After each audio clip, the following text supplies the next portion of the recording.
helps Rachel walk through learning to listen to God's voice. And for someone who doesn't understand that, God never speaks to me audibly. Never. Never. I've never heard his voice. Yeah.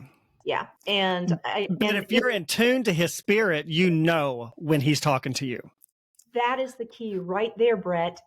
Welcome to the Bookish Introverts podcast. Join host Amazon bestselling author Brett Nelson and avid reader Melanie Dyer as they dive in to review books they've read, then chat with the amazing authors behind them. Quiet minds, big bookshelves. You don't want to miss it.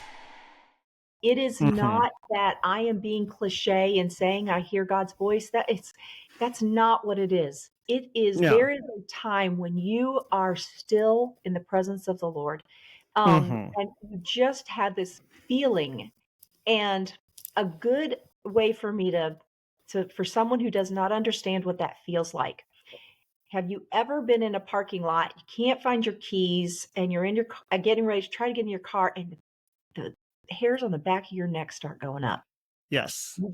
You just know something. It's just something. And it may be nothing, but you just have an awareness. Yes, you listen to that intuition.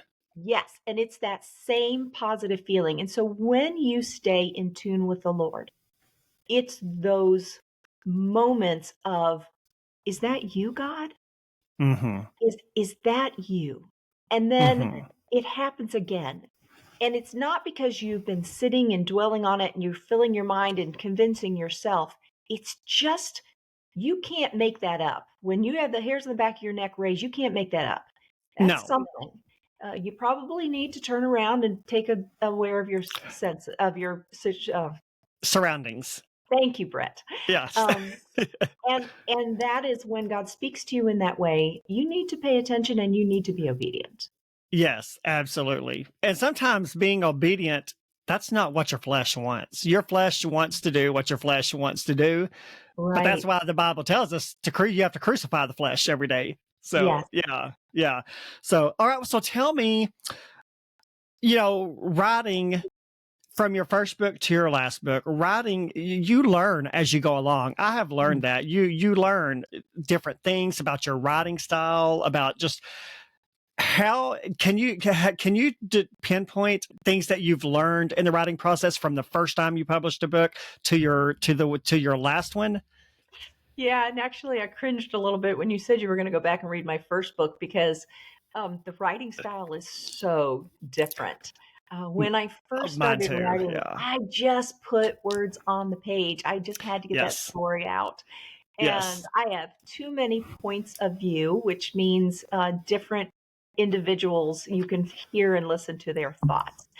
From you're seeing it from their perspective, their point of view. I have too many of those. And so as I go through, by that third book, I'd learned to just have 2 points of view, and it makes it a little easier for the reader.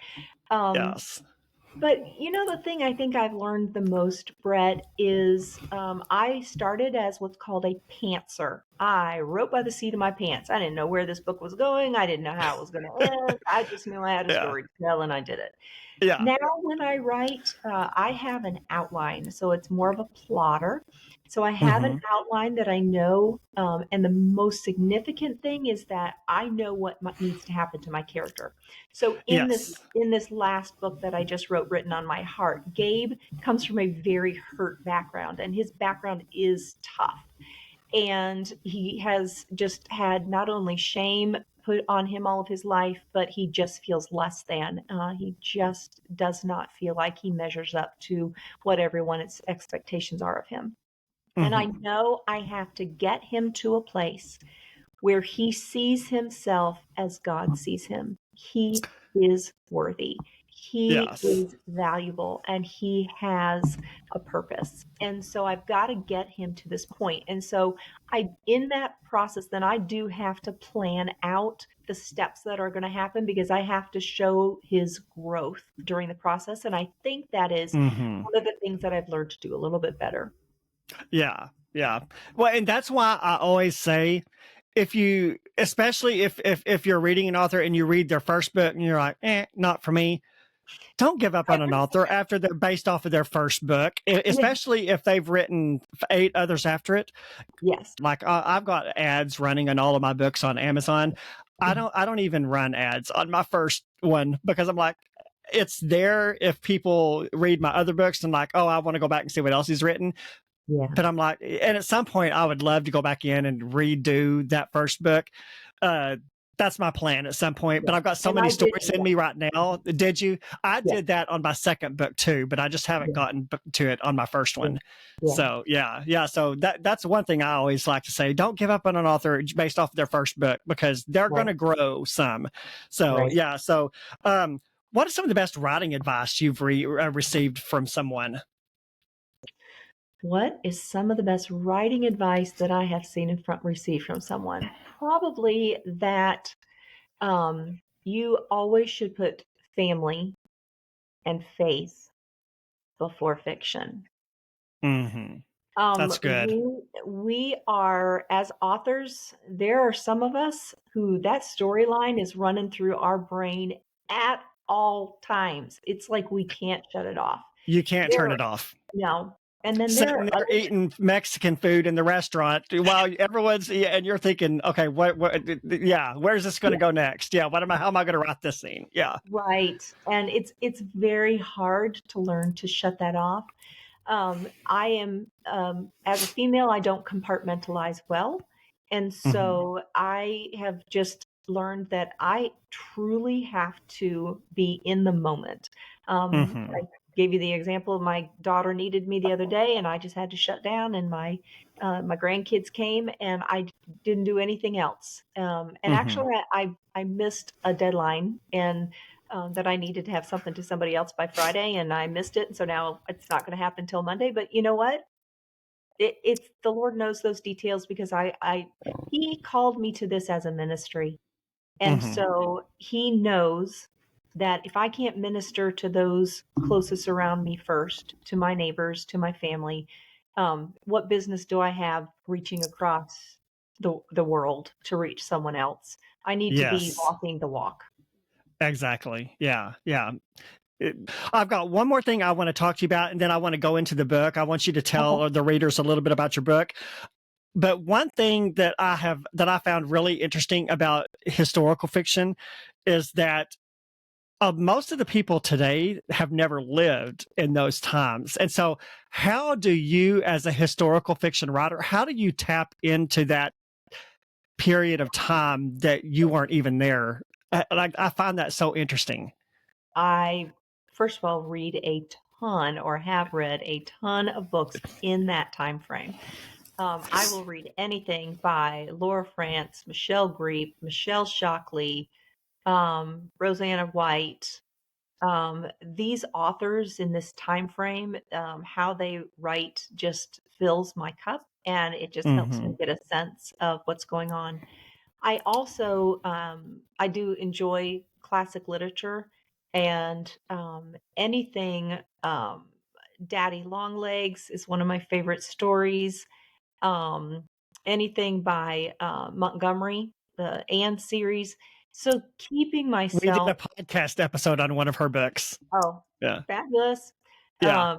Keeping myself in that time frame is what happens. And I'm going to give a movie reference. I'm going to go blank on this name. It's Christopher Reeves, takes place on Mackinac Island.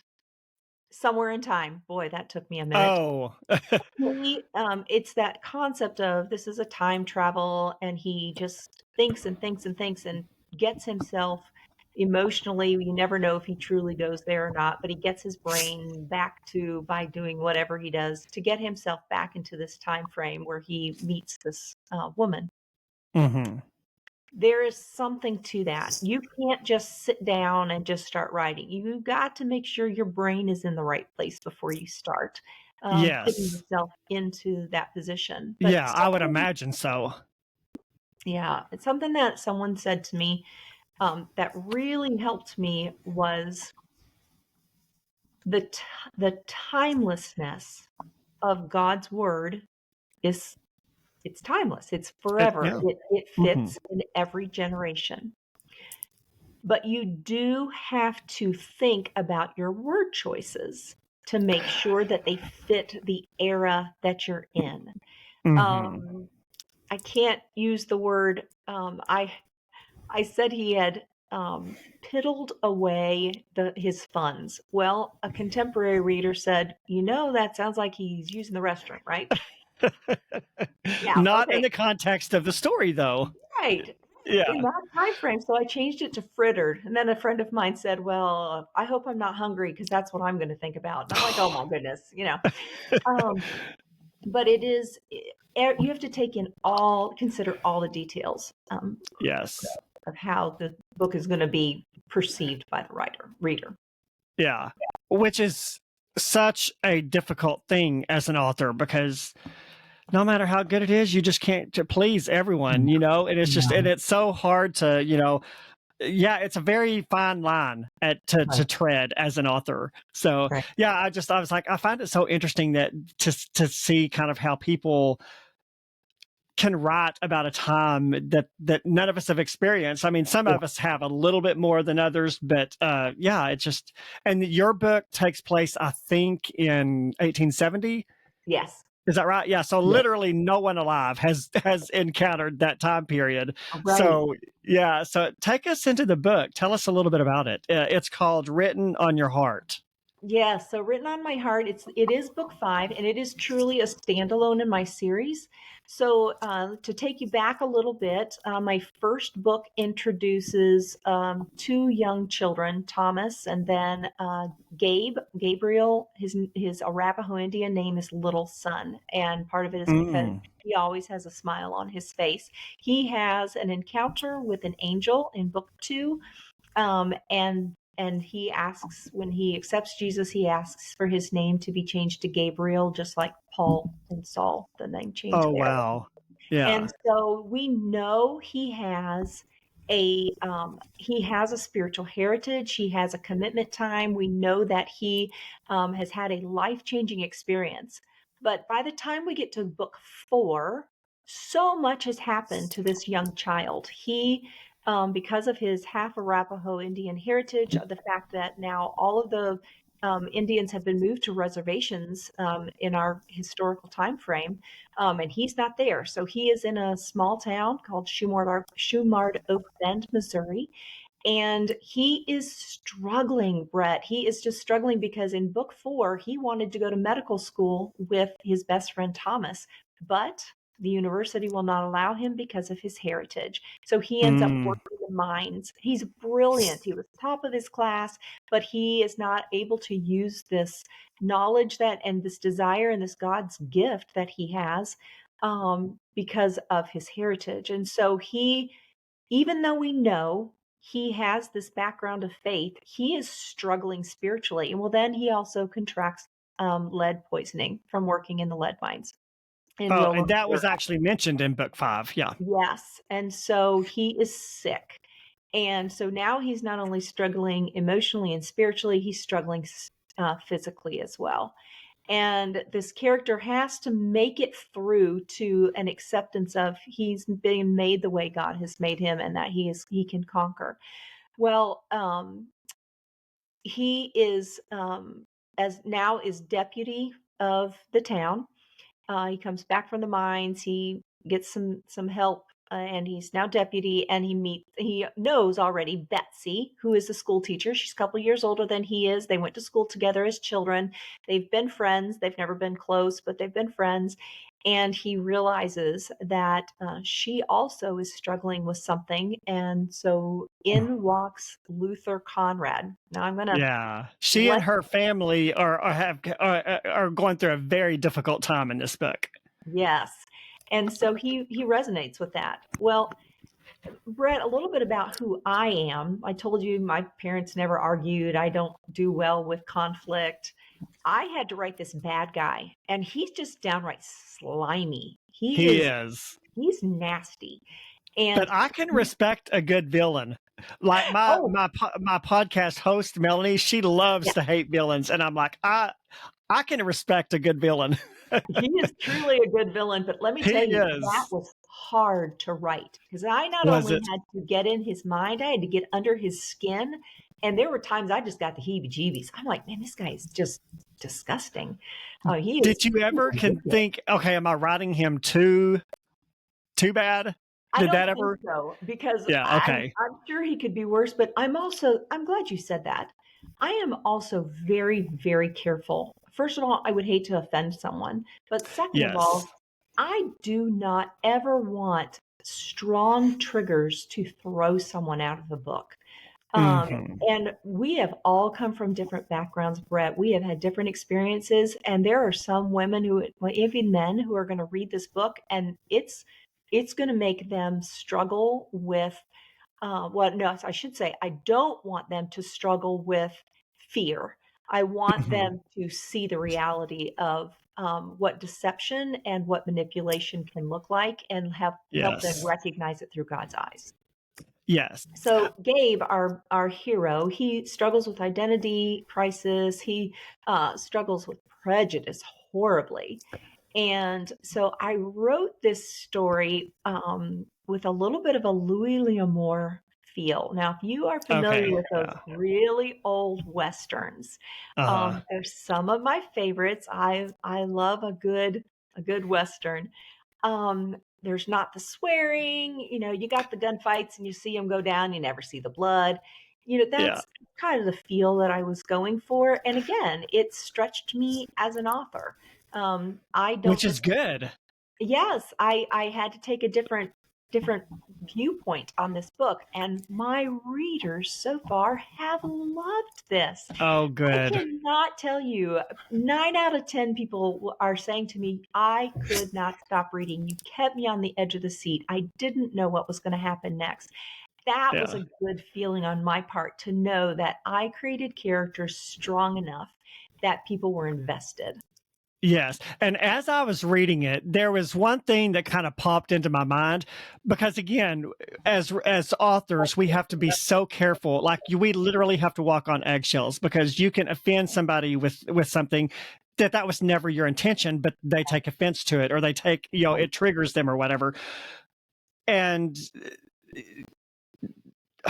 was it what's the villain's name again? Conrad? Luther Conrad, yes. Luther. Yeah, Luther.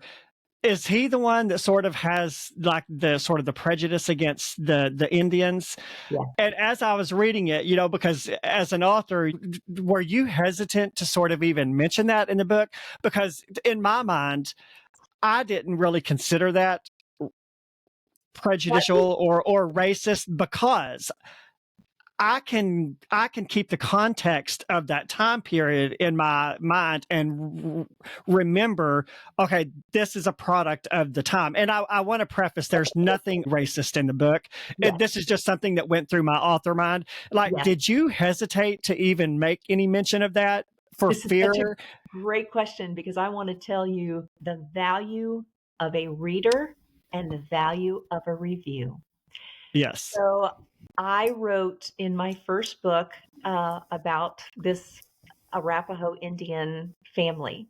And a reader emailed me and they said, I don't feel like you did justice to the American Indian, the indigenous people.